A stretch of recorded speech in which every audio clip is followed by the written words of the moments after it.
In the beginning, God created Pavlov and Onward, and God said, "Let there be a worse version," and there was Shaq.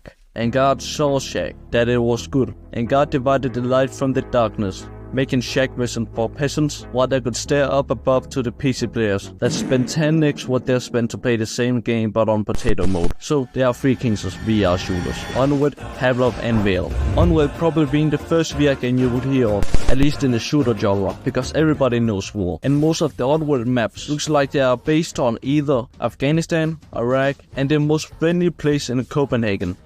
In 2016, the maker of Onward, Dancy Bucky, was crying not with sadness but with joy after his game came out in early access in 2016. And to be honest, it looks like a really promising game. And I mean, who doesn't want to fight in a city with snipers crouching looking for a slight moment? It sounds really fun. And I'm gonna be honest, it's been a long time since I last played Onward. Last time I played it, it was probably my peak in Pavlov Shack, and I hopped into Onward and heard 14-year-olds doing CSGO level comps with ease. And I don't even think I played for teams. And that did better comps than me, and I played for a team.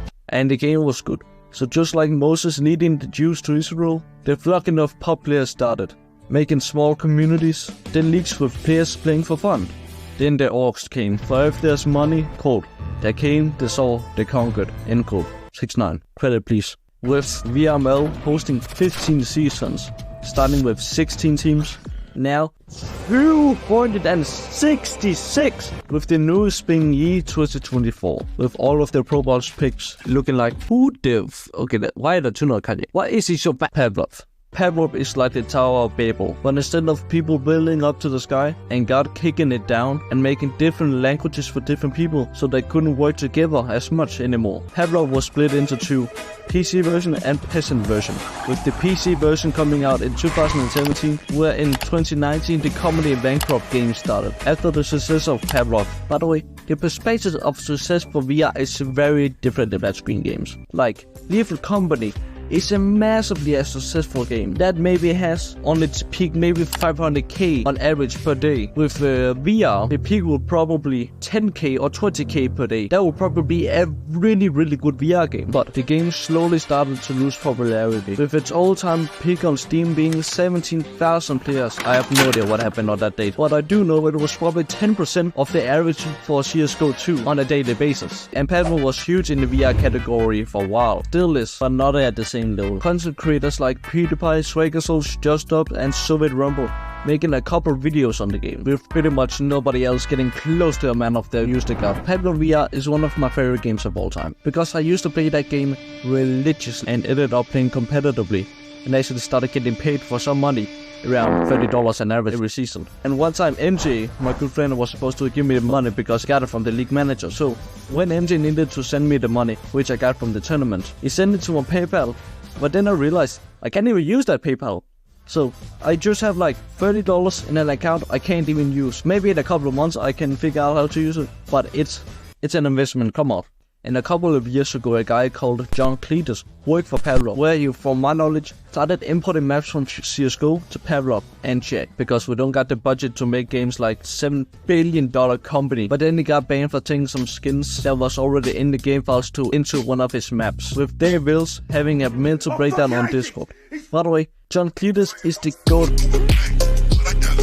of map optimizing and making it still look great. But I do wanna say, the devs also made maps for Pavlov, with some of them being quite good. Alright, so OG Containers and Absolute Gold. I used to play that a lot for Deathmatch. It's great, it's very great for Deathmatch. Team Deathmatch, gun game. TTT, it actually is kind of fun, but nah, it's not really good for that. So I will give it A tier. Siberia. Alright, this is the nicest place in Sweden, so D tier. Santorini now. It is a very good map, pretty good map. So, but the nade spamming can be insane. So, probably A. Bridge. Now, this is not meant for S&D. This map is actually a very good warm-up for longer range. Station. B tier. Foundation. I don't really like this map. Probably going to C. Hang on. This is... hang on.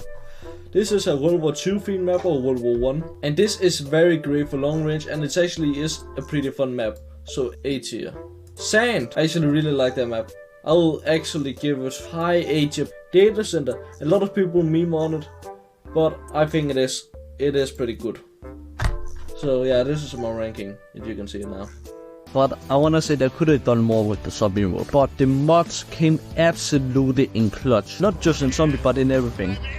Okay, let me just list a few mods. Dust 2, Infernal, Cash, Full Day, Prison Break, Minecraft, Full Day, Overpass, Nuke Chest, and much more. There's also my favorite map, Mirage, where I would usually top frag, or I would have died all the rounds, but I was still top frag because of all my kills I stole from my teammates. Will you shut the hell up? Get the hell off me! Get out of here! Don't come back. Just like how Dave intended. So a couple of months ago there was a competition to make the best map. Pretty huge prize pool. It got hosted by something called Arctic. Arctic is a site/team. People can buy the servers and play on them and get custom maps with their custom name of the Central. And in the competition it came out maps like Tigris, D-Force, Hydro and Harper. Harper being the ultimate winner and being the best. And from what I've seen, the guy who made it called WSLY, Wesley, I think it was Wesley? He got hired by Vanguard Games. I'm thinking maybe you and I could partner up. Which I mean, that is amazing. That's what every game should strive for. VR roughly started the development 7 years ago. And in 2022, probably the biggest VR tournament started, with nearly 900 players signing up, with teams like Raid and Vortex going to land. Also some others, but I have mostly forgotten about them. Oh yeah, I think that Crimson Poison was also there, but I don't know. And a good friend of mine, Echo, that I used to play a lot with, actually recorded the VR tournament and made a documentary and edited. So I will leave a link to it in the description. So, VR is in a tight spot at the moment, because if you want a military shooter, there's Onward. If you want a fast-paced shooter game, Contract does. So it's hard to refer to people and say VR is the right option if you like this. Perhaps if you want finals or something, then VR will be good. And there's a lot of memes of people from Pavlov spending 69 hours a day just to master recall, and then you come over to VR where there's a 10x price pool of all the other Pavlov leagues combined. So all of those hours have gone to waste. But remember that John Cletus guy I talked to about before? So he got banned from Pavlov for taking skins to win the game and imported it into his own map. But then he got hired for VR and made Dust 2, but worse. And in VR, I mean, look at this. You got the tunnels, you got mid, you got cat. It's very obvious it's an inspiration, but it's not a total ripple. So I would say W. But I do want to say one thing. Tropical, I saw your video about challenging every VR CEO, and I also saw you added 1v1s to your game. Come on, bro. 1v1. If I win the 1v1, I won the Veil Diplomat role in Veil with all the push of the other Veil Diplomats. What? No, alright. I know that sounds bad. But if I lose, I will make shorts on Veil until they get a combined of 30k views. And I'm not allowed to post other shorts about other stuff in the meantime until I've gotten the 30k views combined. Anyway, I wish you all the best. By the way, I've started streaming, so if you wanna check them out, I remember the route. So basically I have to go. What? Are you kidding? Then you can go over to the live tab. I wish you the best.